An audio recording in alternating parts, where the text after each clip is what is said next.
Welcome back to the Breaker Bros, and tonight we're going to review last week's matchup with Green Bay, and then we'll kind of review what will happen this weekend against Detroit. But do you have any initial thoughts about the Green Bay game? It was windy. I was at the baseball game, and I was under a tent, and the tent almost blew away 3 times. So I'm blaming it on the wind. I'm like Milli Vanilli, blaming it on the wind. Yeah, no, it was pretty interesting towards the end with the 5 missed field goals. I mean, that was literally like the last 10 minutes of the game, including like the part of the overtime, was just so mentally exhausting because it seemed like we could have won it 3 times. But then at the same time, we could have lost it 4 different times, in which we did pretty much against the field goal. But I thought overall we looked pretty good. Nobody deserved to win, right? It should have been a tie. At one point I was kind of hoping for the tie, but then we would get into a position to like to actually I was win. hoping for a tie from the beginning, right? It's like, oh, we'll take a tie. Yeah. Well, I mean, there was 3 situations where, well, obviously they missed the 3 field goals, but yeah, like after Joe Burrow threw the interception in overtime, I was like, okay, well, that's pretty much it, and they missed it, and then didn't seem like we were really doing anything on offense at one point. So it was just at one point I was like, okay, well, maybe a tie wouldn't be so bad, and then we could have won it, and then we lost it. It was just crazy. You take the L, you move on. I think, before the game we thought, well, you predicted that the Bengals would lose. I felt in my head like they would lose, but I went with my heart and said we were going to win by a touchdown. But, a loss isn't, going to derail the season. So the next game we get, coming off a loss. Do we foresee anything to be afraid of in the upcoming game? No. I mean, if anything, I just want us to actually have full control of the game. I would like to see us bounce back and respond, and just show that we are the team that most people think we are now. I thought we showed a lot last week, and we played better than what I thought we would, and it seemed like at times we were in control. But yeah, I mean, Green Bay offensively is just really tough, especially, I mean, we just got exposed so much by Devontae Adams, but going into Detroit, I mean, to me, the biggest thing obviously is I want to see how Chase does, and then I also want to see how many touchdown receptions Penei Sewell gets this weekend, because I know a lot of Bengals fans really wanted Penei Sewell, so I want to see. I mean, we're going to see them basically go head to head. Did the Lions hire Hugh Jackson as their offensive coordinator? They might. Hugh Jack would put him out wide, run like 6 offensive linemen, put them out wide, and maybe like have the running back throw the pass to the right. What is he playing? Right tackle now? No, I think he's. Last time I checked, he was playing left tackle because their left tackle got hurt. Oh yeah. But That's right. He was actually playing better at left tackle than what he was at right tackle. But I don't think he's going to be a bad player. No. I don't think he's a bad player. I don't know that he's better than the left or right tackle starting for the Bengals now. Of course, the way that Jackson Carman's been playing, he would definitely upgrade us at right guard. But it's just too high of a draft pick. I mean, we both agreed. You take, if you believe that the receiver's elite, you take the best receiver. And I mean, basically, statistically, Jamar Chase is looking like Randy Moss 2.0, which is pretty awesome. Yeah. And anytime Jamar Chase has a great game, I kind of want to like tweet out, if I had a Twitter. I just want to be like, you can tweet out from the Breaker Broz account. Yeah, I'll definitely do that next time. But no, I just want to tweet out like, I'm so glad Penei Sewell had the 2 touchdowns, 150 yards receptions today. Oh wait, and just see how people react to that, because I mean, it's not his fault he plays tackle. Like, no, it's no one's fault. It goes to prove what I think our ultimate point is: you just get so much more value out of receiver early. And yeah, but we all know that the mainstream media, uh, mainstream sports media, they don't like to read, so they're not gonna read your tweets. They don't like to watch the Bengals play, so they probably don't even know that Jamar Chase has scored touchdowns. I bet there's like still people working for ESPN like writing articles about how stupid it was for the Bengals to take Chase. You know, I just I also want to people don't. say, even though we do have room to grow with our offensive line, which I think we will continue to get better throughout the year. I mean, we'll have our ups and downs, but as it is right now, we're top half of the league offensive line wise, and I think that's all we were really hoping for, and we're Yeah, I there, mean, and it's got potential to if I get were better. running the Bengals, if I were running the Bengals, I'd be panicking right now about guard. I would be calling all the bad teams, and I'd be throwing out offers for draft picks for like a legit NFL guard. Mm. Because the Bengals, I just it's not good. I think When I it's a mean, bit of an overreaction. Burrow's I don't see where the big issue is with guard. the tackles are doing pretty good in pass protection. The pass rush is coming up the middle. Quentin Spain's doing pretty good. Just a problem with Jackson Carman, and I thought he'd be better. So I would be looking. I would be trying to trade for his replacement right now. Wow. I think that's a bit of an overreaction. We're only like literally like 5 games into the season, and you're already trying to get rid of what we knew was going to be kind of a project. I don't know. I think that's a bit of an overreaction. I wouldn't get rid of him. He's fine for the backup, but I would be But looking you're for a saying you're starter right now. trading I would for see a guard, but what are we going to trade? A pick? I think we'd like be a better third off or holding fourth off round and pick. actually using a draft pick for a guard if it was really that big of a deal. That doesn't help us now. Let's get one now. I don't think it's that big of a deal as I don't know, because like All right. the plays that we're getting hurt on, or let me take that back. Like I get there's parts where he can't step into the pocket and necessarily make the throws, but that's few and far between. It's not happening all the time.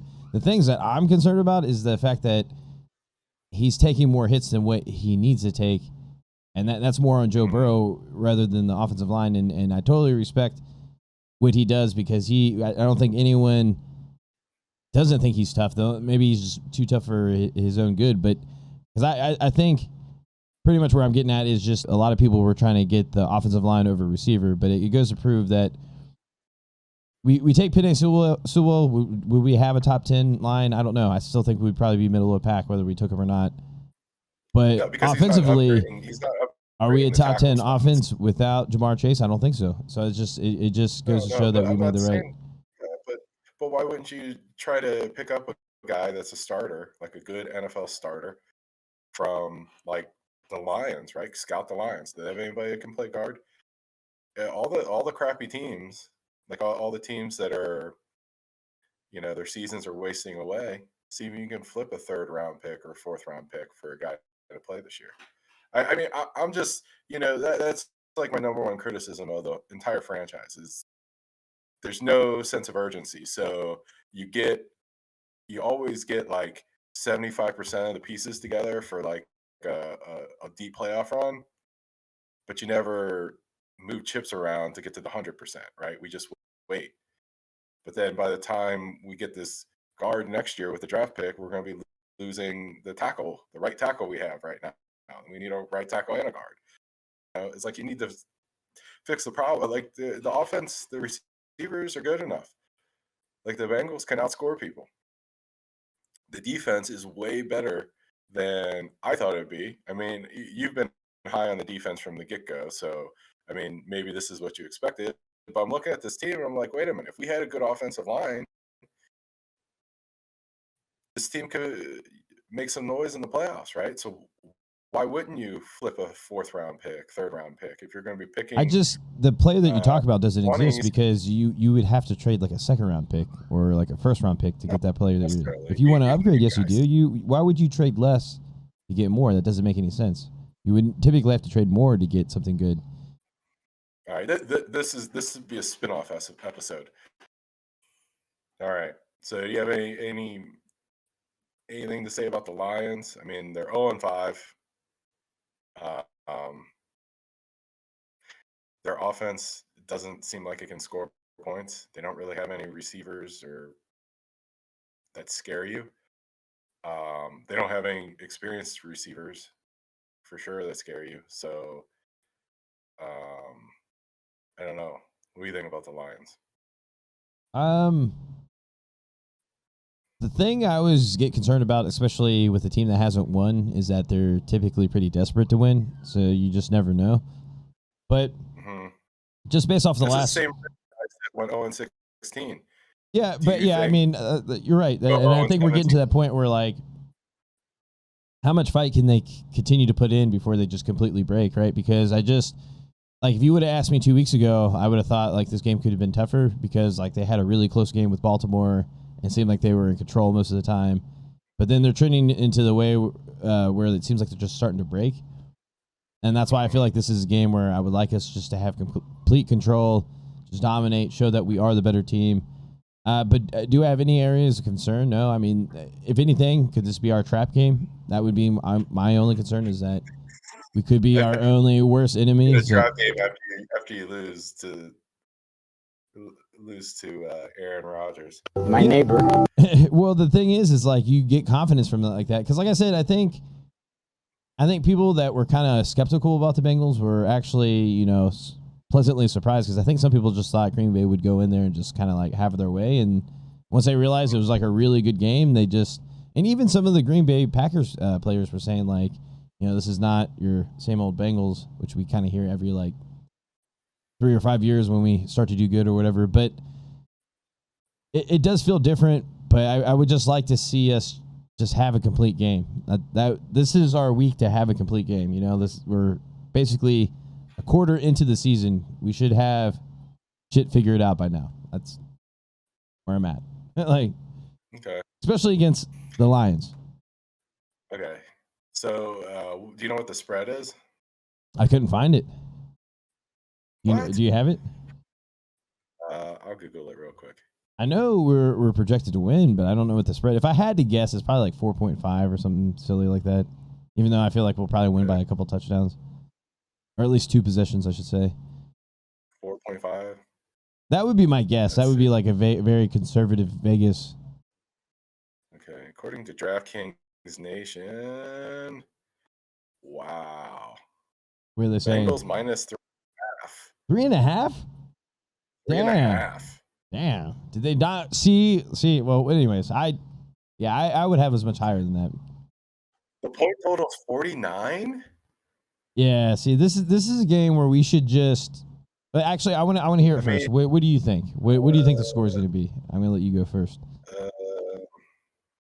Well, I'm just looking at the Lions games. The point spread is 49, or the over under is 49. Right? And it's 3.5. So. And the Lions have scored 17, 14, 17, 17. Wow, they scored 33 against the Niners, and then they played some really tough games. That's what I'm saying. Like, if you would ask me 2 weeks ago, I thought this would be. But if you look the last couple of weeks, they just kind of like fell off, and it's just like they don't have that. The Niners are also not good. They're not as good as what people thought they would be. Yeah. Yeah. So I don't know. So I think the Lions like to score 17. So I'll have them at 17, and I don't know.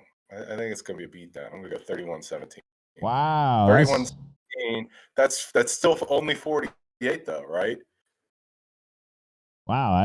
Right. That's still only 48, and the over under is the point total is 49. So I guess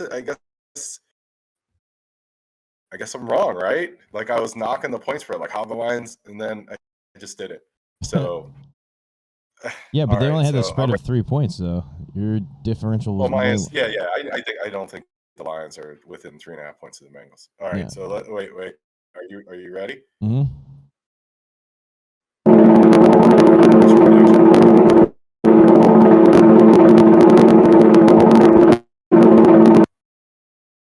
I don't know what that was, but the drum roll.